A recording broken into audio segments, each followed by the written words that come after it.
Guys, I think Mattress Mack has officially lost it. Now, if you don't know who Mattress Mack is and you're new to the channel, my first video I ever posted actually was about Mattress Mack, this local Houston furniture salesman who, has made a name for himself in the city over the years, but most recently, he's been famous for putting huge bets on the Houston Astros to win the World Series. Now, come to find out, as I was doing research for that video, he does this for pretty much every sports team that's even tangentially related to Houston or Texas at all. And he runs promotions at his furniture store where if his bet hits, you get your purchase for free. So he's very popular around here for that reason. He's also, I found out, gotten pretty involved in local politics and didn't take too kindly when the candidate that he backed lost the race. The winner of that race called him out for so openly supporting her in commercials that run all the time in the city of Houston. He even went so far as to co-sign a letter written by one of his admirers and or maybe himself, who knows, that described himself as a local icon, which was something that I thought was very funny, considering he's most well known these days for his gambling habits. And I thought that was the end of it. I heard him talk about how he wanted to make gambling the biggest thing in Texas. I mean, it's kind of weird the way he talks about how, kids come up to him and talk about how they know him from gambling. That's a little strange to me, but whatever. He's a guy who clearly loves the attention he's gotten from it, and that's fine. But then, the other day, I was scrolling through Instagram, and someone had shared a post to their story. I'm not even going to be able to describe the feelings I felt when I first saw this picture. Something I couldn't believe was real. But without further ado, here is the post that I saw shared to someone's story the other day. Now, already I'm concerned because it might be a shock to you, but this is not how Mattress Mack normally appears. He is typically just wearing khakis and an Astros jersey or some type of polo or something that he's using to advertise one of his bets or his furniture store. And here, he is not wearing those things. And it is jarring. We'll get into why I feel the way that I do in a second. This one screenshot has me worried. So we're going to check it out and see what we're working with here. Okay, so of course he did delete it, obviously, because why would you ever post this video? But we're gonna watch it because I found it on YouTube, and I don't know. I'm really gonna leave the floor open for y'all to decide how we feel about this. And I can already tell from just trying to find this video on his Instagram that people are kind of split on how they feel about this, especially members of the Black community. That this is what I think clearly targeting, right? So let's see what the video is, and we'll see if we can find anything else that we want to talk about. All right, guys. So I watched the whole thing, and frankly, it's not that interesting. I just want to hit a couple of highlights here because it is ridiculous that it exists and that it is shot and filmed and written and recorded in the fashion that it is. But all in all, it's kind of boring. So let's go ahead and start with the first 10 seconds and then we'll go from there.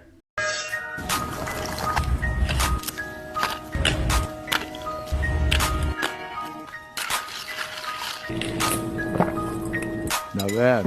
So there's a little bit of subliminal messaging happening here. I don't know if you've necessarily picked up on it.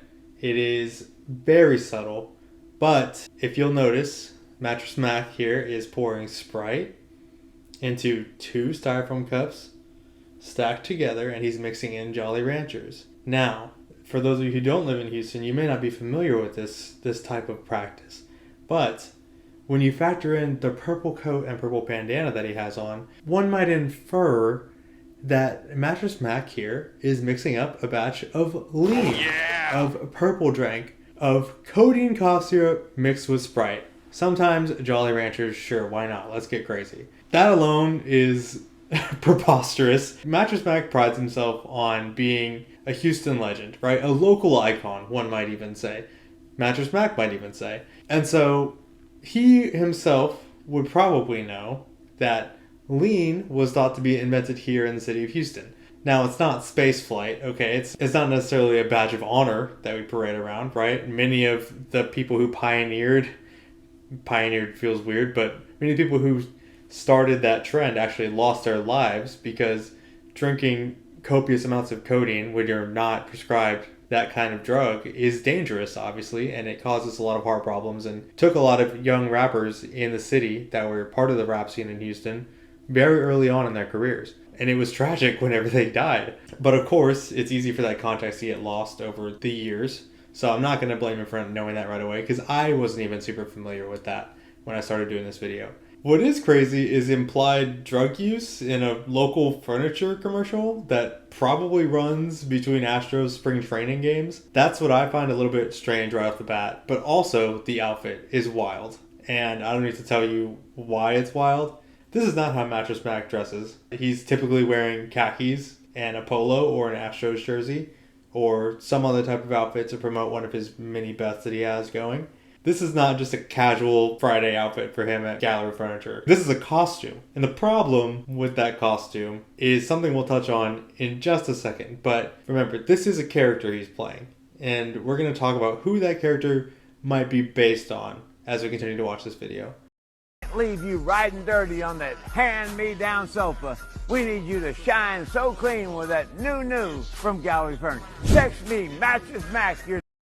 Now, he's talking about getting us clean with that new from Gallery Furniture. I'm going to go out on a limb and say, unless they had a take before this that they didn't end up using, that's the first time that Mattress Mack has said the words new in that context. And that's just based on the fact that he's, I don't know, probably older than constitutionally insured civil rights for minorities. Just a guess. But here, someone either wrote it, handed it to him, and had him say it in this commercial, or, you know, this is all his idea, he just decided to whip that one out. And so again, just as this is not how Mattress Mack dresses, this is not how Mattress Mack talks. And I'm not saying he needs to be his perfect, accurate representation all the time when he's on camera. What I do have a problem with is that the way he's speaking here is also part of a character. Now, let's talk about who that character is supposed to be based on. From clips like this. From Gallery Furniture. Text me, Mattress Mack, your triple OG partner from the north side. And clips like this. Because a real hustler like you got to be living lavish. We can probably infer that this character here is vaguely based on some of the black and brown citizens of Houston. I feel like this is a very outdated, stereotypical representation of a thug, a gangster, a cholo, whichever one he's trying to portray here.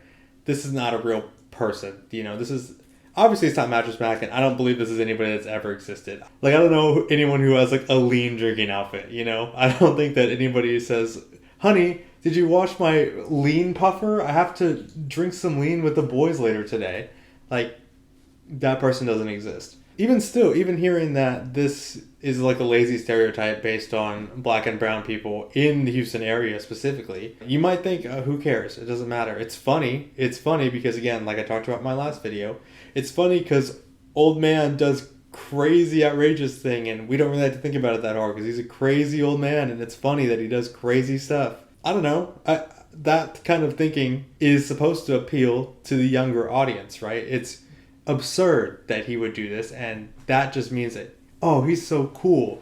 He is a gangster, and gangsters are cool. Because that's one of the only two ways that you can interpret this, right? He's either trying to appeal to a younger audience, saying, look, I'm so cool because I'm drinking lean and speaking AAVE, and, you know, I have this bandana on my head and this cool puffer.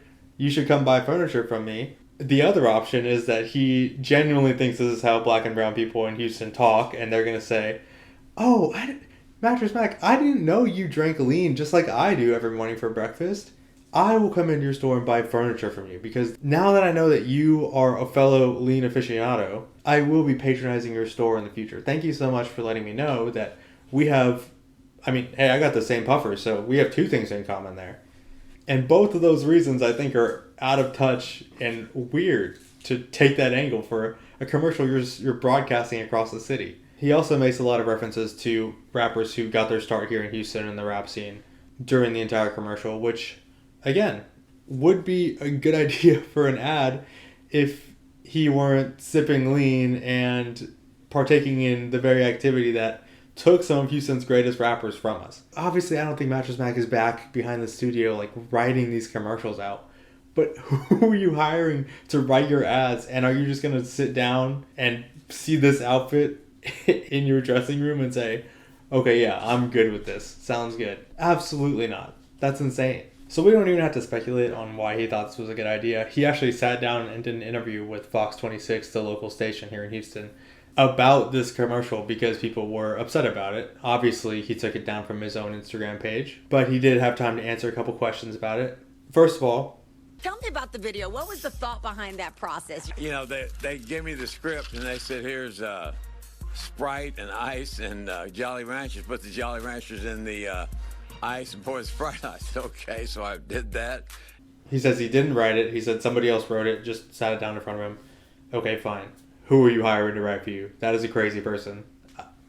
I don't know. Maybe don't let them write the next commercial. That's all I'll say about that. And he gets asked the question, are you aware of what lean is, first of all? And then second of all, what would you say to people who are upset that you were implying that you're using this drug that killed a lot of Houston rappers way back in the day? What do you say to those people who were offended, maybe losing a couple of rap stars back to lean?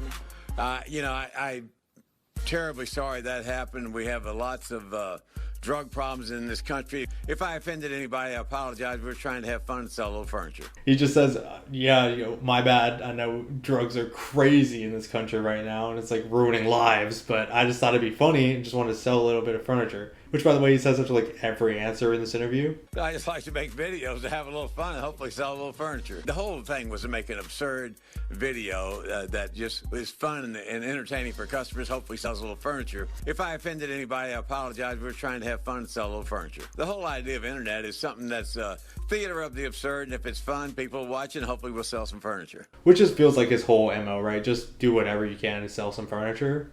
Fine. Whatever. Do what you gotta do.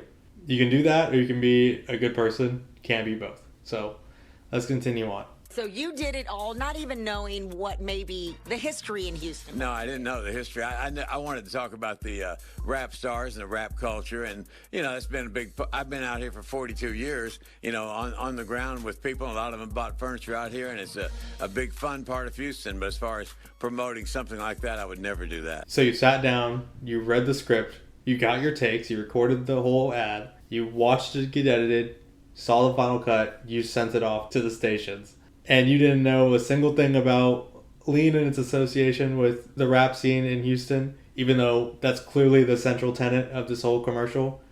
He says, no, I didn't know that. And I wasn't super familiar with it either. I'm not faulting him for that. But the very next thing out of his mouth is he says, we just really wanted to talk about the rap scene in this commercial, and you know, he's been here for 40 some odd years and he knows a lot about it. He's met a bunch of people, but he just didn't realize there was a connection there. The two are inextricably linked, and to claim that you know so much about it because you live, eat, sleep, and breathe Houston, especially Houston rap, and yet you can be so insensitive about these things because you're ignorant to them, doesn't make any sense to me.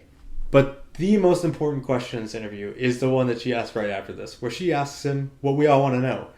Who is this commercial for? Who is this commercial made for? If your credit is all up.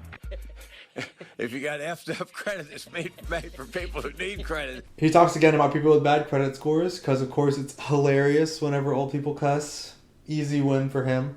Is this the Gangster Mack? I know when the Phillies, you know, kind of came at you and all from there we've seen Gangster Mack. Have you taken on a new persona when needed? Well, you know, Coco, I'm not getting any younger, and I'm trying desperately to attract younger customers, and they seem to like the Gangster Mack persona, so But also, he says that this whole Gangster Mack persona that he's tried to sort of pitch multiple times throughout the years is made purely to appeal to young people. And the problem here is when he says that he's doing this whole thing to appeal to young people. Because that's exactly what this is. This Gangster Mack character that he's playing is playing off of a child's idea of what a thug, gangster, cholo person of color is supposed to be like. It's an outdated stereotype of this drug dealer who speaks like, hey, maybe even some of the kids that are watching this hear some of their classmates speak like, who are, you know, just going to school, not hurting anybody, not doing anything, certainly not sipping lean and selling drugs, but they associate that AAVE with characters like this.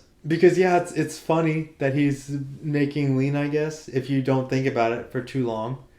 But if you just stop and reflect on why it's supposed to be funny, is it funny that some people do drugs? I guess. The humor is supposed to come from the exaggerated portrayal of what a young person might think a person of color would act like, that is where it gets weird and where it gets harmful.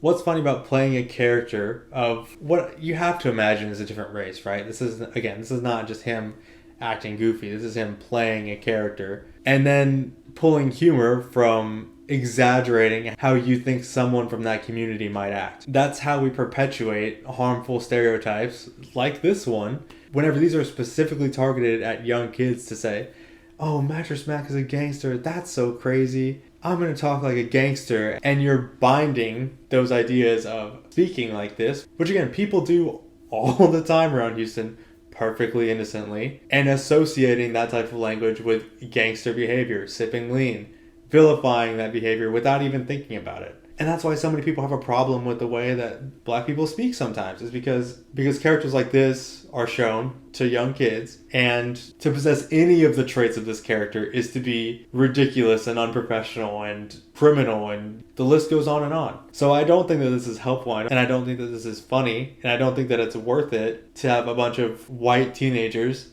think it's really funny that you're pretending to be a gangster online, so they might continue to like you and maybe buy furniture whenever they are old enough. Just doesn't seem right to me. And there's split opinion on Instagram looking back through it. Some people say that Mattress Mack did a lot of good for the city, and so he can do whatever he wants, basically. But I tend to agree with some of these other comments on the original post. Someone can be good for the city, and he can be playing in the face of black and brown people. I don't think that those two things are mutually exclusive. Just because you do some philanthropy doesn't mean you get to mock and deride what your idea of people of color is. I don't think that that's okay. So that's where I stand on this. I just think this is a ridiculous video that didn't need to be made. I don't understand the urge to continue to be ridiculous and to continue to be out there just so that you can get some clicks from people who are never going to buy furniture from you. I don't understand it. I don't like it. But again, if you disagree with me, let me know why. Let me know how you feel about this, especially if you're a member of a black and brown community. And I want to make it clear, like, I don't see this video and like get mad while I'm watching it. But I'm just tired of seeing stuff like this. Like, it just makes me sad that people are just continually exposed to stereotypes like this. It's just something that I would like to see stop. And feigning ignorance just for the sake of selling furniture is not helpful to anyone. So that's all I have to say. My name has been Trevino. Thank you guys so much for tuning in. If you liked what you saw here today, make sure you like, comment, subscribe, hit that notification bell, watch a couple of my other videos, and I will see you guys next week with another video.